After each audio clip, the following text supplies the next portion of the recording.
जैसा कि मैंने प्रॉमिस किया था कि मैं आप लोगों के लिए ब्लूप्रिंट लेकर आऊंगी, तो आज मैं ऐसे ही ब्लूप्रिंट लेकर आई हूँ विद चैप्टर के नेम के साथ आपका ब्लूप्रिंट कि आपको कौन सा चैप्टर ज़्यादा हाई वेटेज में आ रहे हैं, कौन से चैप्टर कम वेटेज में आ रहे हैं, ये सब आपको देखने को मिल जाएगा। एक्चुअली ब्लूप्रिंट इसी तरह काम का होता है। जिन बच्चों को सिर्फ पास होना है वो बच्चे ये देख सकते हैं कि हाँ किस कौन कौन से चैप्टर करके हमें पासिंग मार्क्स बन जाएंगे, वो उन चैप्टर पे फोकस कर सकते हैं। और जो बच्चे अभी कुछ चैप्टर छोड़ के बैठे तो वो देख सकते हैं कि जो चैप्टर अभी छूटे हुए हैं अगर वो हाई वेटेज के हैं तो उनके ऊपर कंसंट्रेट करें, अगर वो कम वेटेज के हैं तो उनको एक बार साइड में भी रखा जा सकता है। ठीक है, तो स्टार्ट करते हैं। देखो कैसे है हमारा जो ब्लूप्रिंट है, जो आपका मैथ का एग्जाम है। मैथ के एग्जाम में आपको इतना तो पता है कि पैटर्न क्या होता है। पहले 18 MCQs आते हैं, ठीक है, 1 मार्क्स के। 2 असर्शन रीजन आते हैं, उसके बाद आपके 2 मार्क्स के क्वेश्चन आते हैं 5, फिर उसके बाद आपके 3 मार्क्स के क्वेश्चन आते हैं 10, ठीक है। फिर उसके बाद आपके 5 मार्क्स के क्वेश्चन आते हैं 4, जो सेक्शन डी होता है। और सेक्शन ई आपका होता है 4 मार्क्स की, आपकी 3 केस स्टडीज आती हैं। प्रॉपर है, ठीक है, ये आपका पूरा आपका रहता है। तो अब उसमें आपको जैसे चैप्टर वाइज हम देखें तो नंबर सिस्टम यानी कि रियल नंबर जो फर्स्ट चैप्टर है आपकी बुक का वो 6 मार्क्स का आएगा, ठीक है। रियल नंबर जो है वो पूरा 6 मार्क्स का पेपर, पूरे एग्जाम में उसका टोटल 6 मार्क्स का पेपर बनेगा। उसमें से एल्जेब्रा एक यूनिट है। इस एल्जेब्रा यूनिट के अंदर आपके कौन से चैप्टर, 4 चैप्टर इसमें है। पॉलिनोमियल जो आपका सेकंड चैप्टर है, लीनियर इक्वेशन जो कि थर्ड चैप्टर जिसमें एलिमिनेशन मेथड और सब्स्टिट्यूट मेथड और ग्राफ है वो।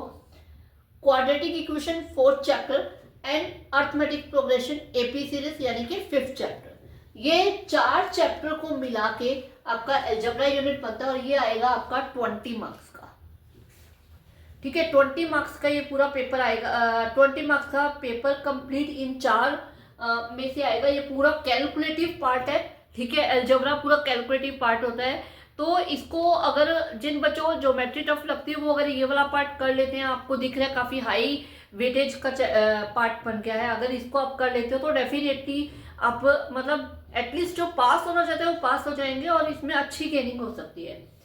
उसके बाद थर्ड यूनिट जो बनती है वो बनती है कोऑर्डिनेट ज्योमेट्री में एक ही चैप्टर है कोऑर्डिनेट ज्योमेट्री, जो चैप्टर आपका 7 चैप्टर है, 6 मार्क्स का आएगा। ये सबको कर ही लेना चाहिए क्योंकि सबसे इजी चैप्टर है। 2 ही मेन फॉर्मूलाज है इसमें, distance formula and section formula. In 2 formula के ऊपर आप मतलब बिल्कुल एक छोटा सा चैप्टर बनता है और बहुत इजी चैप्टर है। ये करने से आपके 6 मार्क्स पक्के होते हैं। तो आई थिंक ये सबसे बेस्ट है, मतलब बहुत फर्स्ट चैप्टर हो गया रियल नंबर, कोऑर्डिनेट ज्योमेट्री, ये दोनों इजी चैप्टर है, अच्छे मार्क्स दे रहे हैं, ठीक है। उसके बाद ट्रिग्नोमेट्री में पता ही है, मुझे बताने की जरूरत नहीं है। 8th और 9th चैप्टर जो है, 8th introduction to trigonometry and 9th application of trigonometry, ये 2 चैप्टर इसमें आते हैं। पूरे के पूरे ट्रिग्नोमेट्री के ऊपर बेस्ड होते हैं ये चैप्टर, ठीक है। ये 12 मार्क्स के 2 चैप्टर आएंगे, ठीक है। बहुत सारे बच्चों को ट्रिग्नोमेट्री टफ लगता है, तो मैं आपको यही सजेस्ट करूंगी, अगर आपको ट्रिग्नोमेट्री टफ लगता है, आप कंप्लीट नहीं करना चाहते, तो उसका जैसे इजी वाला पार्ट है, मैंने पहले भी अपने वीडियो में बताया था, लाइव में भी मैंने बताया था कि अगर आपको नहीं करना है पूरा चैप्टर तो आप इसका इजी पार्ट कर सकते हो। जैसे 8.2 एक्सरसाइज है, बिल्कुल सिंपल है, उसका वो चार्ट कर लो। वो चार्ट मैंने 1 मिनट में समझा रखा है, शॉर्ट में डाल रखा है, वो चार्ट आप कर लो। उसके बाद उस चार्ट के बेस्ड आपके सारा 8.2 एक्सरसाइज हो गए, एक क्वेश्चन उसमें से आ ही जाता है। उसके बाद 8.1 के जो सिंपल क्वेश्चंस है वो कर लो। टफ वाला क्वेश्चन जो ज्यादा टफ लग रहा है उसको छोड़ दो, बाकी सिंपल क्वेश्चंस कर लो। उसके बाद आप एप्लीकेशन ऑफ ट्रिग्नोमेट्री का भी अगर आप एक पार्ट कर लेते हो कि कैसे करना है, तो उसमें भी जो भी क्वेश्चन आएगा डेफिनेटली हाई मार्क्स का आएगा। 3 मार्क्स का या 5 मार्क्स का क्वेश्चन आता है उसका, तो उसमें से आपका 50% मार्क्स आपके गेन हो ही जाएंगे सिंपल पार्ट में से। इतना तो आप कर ही आओगे, तो उसको इतना कर लो, इतने में आपके अच्छे मार्क्स बन जाएंगे। पूरा अगर आपको नहीं आ रहा तो कोई इशू नहीं है, इतना कर लोगे तो उतने में भी हो जाएगा, ठीक है। 12 मार्क्स ले रहा है ये यूनिट पूरी, ठीक है। उसके बाद मेंसुरेशन में आपके 2 चैप्टर आते हैं, area related to circle and surface area and volume. इसका जो सर्कल है वो आपका ज्योमेट्री में आता है, तो area related to circle and surface surface area and volume ये पूरे फॉर्मूला बेस्ड क्वेश्चन है, पूरे फॉर्मूले लगा के इनमें सॉल्व किया जाता है। ठीक है, एरिया रिलेटेड टू सर्कल में वो area of sector, area of segment and length of arc, ये वाले फॉर्मूलाज लगते हैं। बहुत सिंपल चैप्टर, बहुत छोटा सा चैप्टर है। ठीक है, इसी तरह सरफेस एरिया एंड वॉल्यूम भी 2 एक्सरसाइज का चैप्टर है। इसमें भी आपके सारे सरफेस एरिया मतलब टीएसए, सीएसए और क्या कहते हैं उसे, वॉल्यूम, ये वाले फॉर्मूलाज लगते हैं। तो आप इसको बड़े इजीली कर सकते हो। और ये पूरा जो पार्ट है आपका 10 मार्क्स का आ रहा है, बहुत इजी पार्ट है, इसको कर लो सीरियसली। 10 मार्क्स बहुत इजीली ले सकते हो।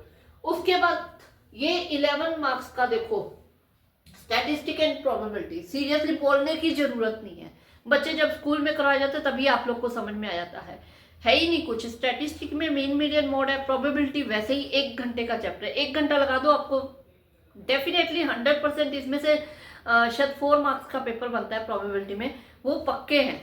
ठीक है, और स्टैटिस्टिक एक बड़ा 5 मार्क्स का क्वेश्चन बनाता है, एक छोटा क्वेश्चन भी आता है स्टैटिस्टिक में से, तो वो आपको दोनों आराम से मिल जाएंगे। ठीक है, उसके बाद ज्योमेट्री में ट्राइंगल एंड सर्कल। इसमें सर्कल तो बिल्कुल छोटा सा चैप्टर है, इजी चैप्टर है। हाँ, ट्राइंगल थोड़ा सा टफ लगता है, थोड़ा बड़ा भी हो जाता है, मतलब 3 एक्सरसाइज है, बड़ा भी बन जाता है, इसमें 5 थ्योरम्स भी है।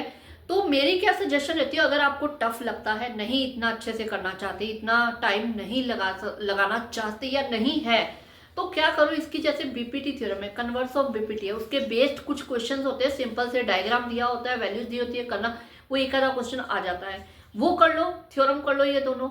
ठीक है, तो उसमें से भी आपका कुछ मार्क्स का पेपर सॉल्व हो जाएगा। और सर्कल चैप्टर कर लो, क्योंकि सर्कल चैप्टर भी बिल्कुल छोटा सा चैप्टर है, करने वाली सिर्फ 1 थ्योरम है, 2 थ्योरम है मेन, और 1 थ्योरम आपको सॉल्व करने वाली है, दूसरी थ्योरम का सिर्फ आपको रिजल्ट याद रखना है, और बाकी आपका एक एक्सरसाइज है सिंगल, तो इतना टफ नहीं लगेगा।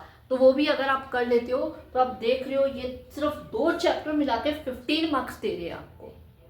ठीक है, तो आप इसमें कर सकते हो। ठीक है, तो ये पूरा 80 मार्क्स का हो गया। अब अगर जो बच्चे बिल्कुल मतलब अभी मैंने कल भी बताया वैसे आप लोगों को कि जो मैंने वीडियो कल अपलोड की थी उसमें मैंने बताया था कि जिनको सिर्फ पास होना है वो कौन से चैप्टर कर लो। लेकिन अगर आप ब्लूप्रिंट के हिसाब से देखो तो देखो, रियल नंबर सबसे इजी पार्ट है आपका, इसको कर लो। उसके बाद आप देख सकते हो ये वाला 1 चैप्टर और 6 मार्क्स दे रहा है, सिंपल। उसके बाद स्टैटिस्टिक है, ये 11 मार्क्स, बिल्कुल सिंपल चैप्टर्स है दोनों। तो ये आपके 11 एंड 12 मिला के 23 मार्क्स तो यहीं पे हो गए। उसके बाद जो इजी पार्ट आपका आ जाता है वो आ जाता है ये 20 मार्क्स। ये अगर आप कर लेते हो, आप देख लो 43 मार्क्स का पेपर यहाँ पे कंप्लीट हो जाएगा अगर आप ये भी कर लेते हो, बिल्कुल इजी चैप्टर में से। ठीक है, तो बाकी मैंने आपको बोला ये जो टफ पार्ट हैं और हाई वेटेज के हैं उनको क्या करो, सिर्फ आप बेसिक थोड़ा सा कर लो, इजी वाला पार्ट कर लो, उसमें भी आपके 1-2 क्वेश्चन हो जाते हैं तो बहुत मार्क्स गेनिंग हो जाएगा, मतलब आप अच्छे मार्क्स से कंप्लीट कर लोगे। ठीक है, और पॉइंट यही है कि पढ़ना है, अब कोई एक्सक्यूज नहीं चलेगा कि अभी मेरी तबीयत खराब हो रही है या कुछ, अब कोई एक्सक्यूज का टाइम नहीं है। मैंने पहले भी बता चुकी हूँ 20 से 25 दिन हैं। ठीक है, गेम चेंजिंग डेज हैं, ये कर सकते हो अभी भी। ठीक है, अभी भी कर सकते हो और अभी भी बहुत कुछ बदल सकता है, आप अपना रिजल्ट बिल्कुल चेंज कर सकते हो। ठीक है, ओके।